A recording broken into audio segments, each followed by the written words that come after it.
Hi everybody, Carol here. Welcome. Today I have part 2 of 15 cards, one collection. I did 5 cards last time and today I'm doing 5 more cards. I'm starting off with this beautiful pattern paper and I'll talk more about it in just a minute. I'm using some solid color and some printed paper, and one of the stickers in the kit is this snow globe, and so I'm placing him on there, and then I have some sticker words, and I just want the word winter, so I'm going to have to cut them apart and kind of cut around it and then peel off all the backing and the extra white sticker paper. And I will use my wonderful long tweezers to help me with placement so that I can see it better without my hand getting in the way. And so that is card number 1. And I'll zoom it in for you. Now this is card number 2. This is a double fold flap card that meets in the center, and this strip is 12 inches long, 4.5 inches high, and I'm scoring it at the 3-inch mark and at the 9-inch mark, but I'm going to make a little extra fold or pleat, so I'm going back and marking a score 1/8 of an inch before the 3 inches, so that would make it at the 2 7/8 place, and on the other one 1/8 of an inch on the other side of the 9-inch will make it be at 9 1/8 inch. If you need me to write these out for you, I'll be glad to, but anyway, I'm going back and scoring. This just gives it I'm going to fold this over so it keeps it from being quite so tight, but just by just giving it that little extra 1/8 space on each side. Now that of course makes me come up 1/4 of an inch short in the middle. So I'm going to add a strip of paper, but this is what it looks like. You open it up, and this is of course double-sided paper, so it has a pretty inside. I'm showing you where I glued that center big old cutaway piece out, and I'm gluing it right in the middle, and then another piece of paper, a scrap off the end of a square of paper, and glued it on to the edge. Now to cover that up, of course I could have used a double-sided piece of paper, but I'm going to have to use another little strip of paper, putting down my Tombow Mono Multi glue, and I'll just add this strip, line it up with the bottom and line it up with the edge, easy peasy, and then I will turn it up and cut off the excess. And this just gives it an added dimension also that doesn't have to be there, but it's kind of neat to have it there. So see, it just gives it an extra little touch. Now I'm going to decorate the front, so I'm using a paper clip to keep that tight and steady and closed. And I'll start off with the kitty cat. Take off the sticker backing, line it up, and of course I'll play with these and have the placement in my mind before I do all of this other. So off with that backing, and try to line them up reasonably well.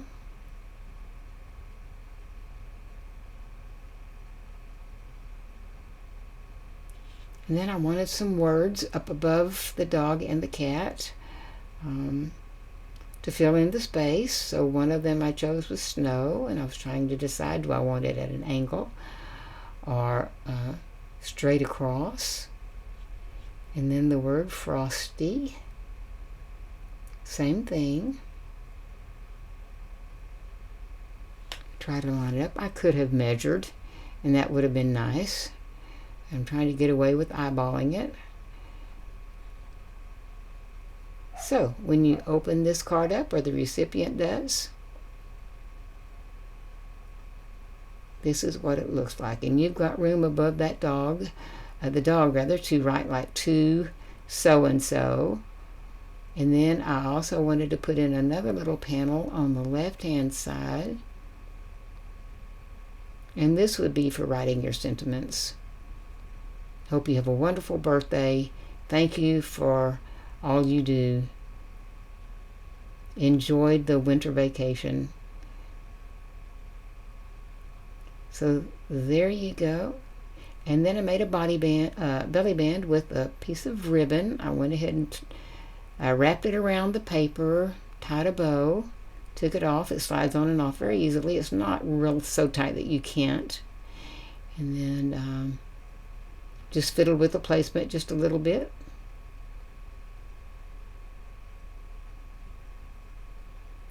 And this could be for an animal lover or for a child.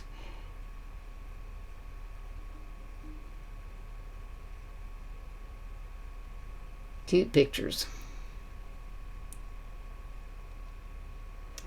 Now the next card is full of rectangles and lots of cardstock from my stash, and just showing how I layered them. And then the individual rectangles with the black and red and white, and the light black or gray paper behind it has been run through an embossing machine, you can tell, and I turned it over. And then the snowflakes there are cut from a strip of snowflakes I think were gotten at Hobby Lobby.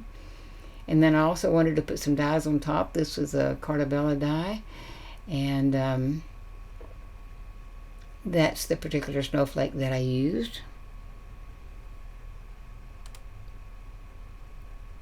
And so I will glue that snowflake on there. I know where the little saying that I have right there, I have already played with where it's going to land, so I moved the snowflake accordingly. And here's another baby. It's cold outside. I didn't do that on purpose, but I was kind of going by the colors more than anything. So place that on down. Of course, it's a sticker, so no glue needed. And then here's another sticker, a snowman. And he'll go in the tall rectangular box.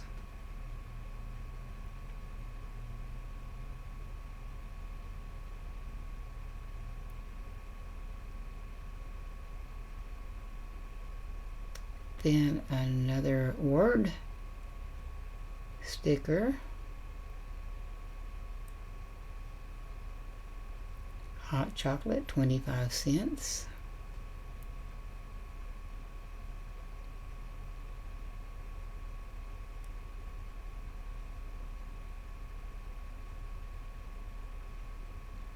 And then in the bottom rectangle, I'm going to put two smaller pictures.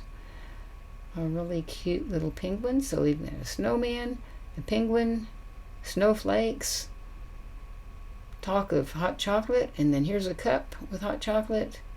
And I showed you in the last group of video, how I cut out a lot of white space and handles open places that you would naturally see through. There wouldn't be white back there. There'd be the background color showing through. So that's what I did with that cup. Now, just for fun, I'm just showing some of the other pattern papers in this collection, and just showing show you a variety, and make up your own mind if you like one background paper over another. In this, if you did a scrapbook page or a big booklet page, those are just some, it's fun to play with those and see what make a good background. So then this is an easel card, 11 inches long, 4 inches high. I'm going to, or I should say wide in this case, and I'm going to score it right down the middle, which will be 5.5. Now on the right hand side that is going to fold and hold the picture can really be put just about anywhere. I mean, it could be 7.5, 8.5. I happened to decide I wanted to put it at the 9 1/4 mark. I wanted a shorter panel right there where I'm scoring, and you'll see what I'm going to do with it in just a minute. So we need to score it, both of them mountain style. A mountain fold, and then the other one's a mountain fold.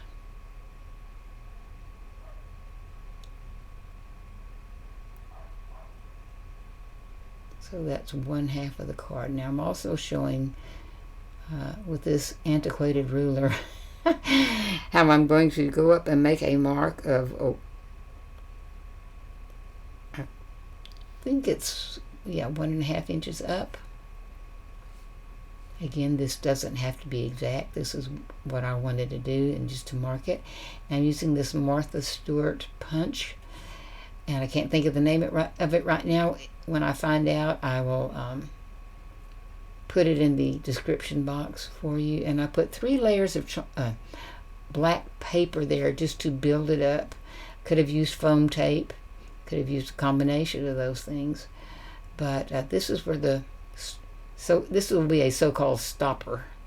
So you'll see what I mean in a minute. So I'm just gluing it on there. Already had the glue on it. And then this, I'm going to reverse fold it just a little bit, so I had it so bent over. But anyway, I'm going to cover it with some pattern paper. And I also scored the pattern paper on that same marking, on that same point, because if it's scored as well as the other paper, and then you put them together, you can really kind of glue the bottom half, and then fold it over before you glue the rest of it, and that gives you a better fold, in my opinion, than just gluing them together and then scoring them and folding them together. Somehow this slips around, the top paper slips around the bottom paper a little better. So get that all down securely. And then this is what I mean by the card part of it, the card picture. And it only gets glued onto that bottom portion of the top. And again, it didn't have to be that measurement. I like this measurement because the card stands up nice and tall, so that if you put it on your table or your desk or your fireplace mantle, wherever you put it, it will won't just completely fold backwards, but it stands up nice and tall. So that is how it hooks behind that stopper there. You can make that as elaborate as you want to. Sequins, gems, more snowflakes. I chose a word from one of the pieces of paper and cut it off, winter. Put some glue on it, getting that down. And that's where I would write my note. And then, of course, it folds flat, completely flat, and goes into an envelope. So that part is nice. And since that is two-sided paper, if you look at the back, you will see the design from the other paper, but it's pretty, so it doesn't really matter. It doesn't look bad. But you could cover that if you wanted to. So I hope you enjoy this one. There's so many ways you can make a card like this. So the next card is showing some of the beautiful paper in this collection. Some are small prints, some are very large, like this one. And that's a very large cutaway picture too. And so I decided to put this beautiful blue branch on it just to add dimension. Some of you might recognize that branch, and I'll say something about it in a minute. But again, one of those die-cut snowflakes. I put it on there, and then I'm going to add a second one on top of it, layer it, give it even more interest. And that's about as simple as you can get, and yet it is very effective.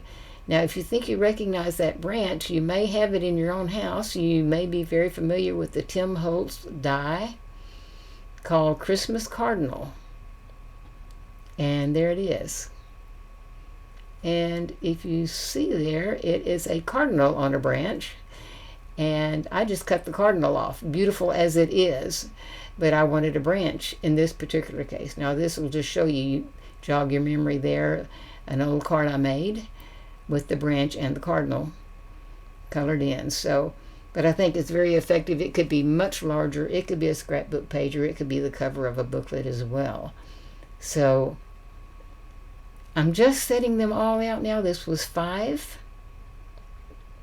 And I already have another one almost done, so I know I'll get 11 out of this, and then 2 or 3 others that, I have 15 already in mind, so I just hope I get them all out before the snow thaws. So thank you so much for being here. It's my pleasure, and I enjoyed it. I hope you did too, and we'll see you again real soon, so please come back.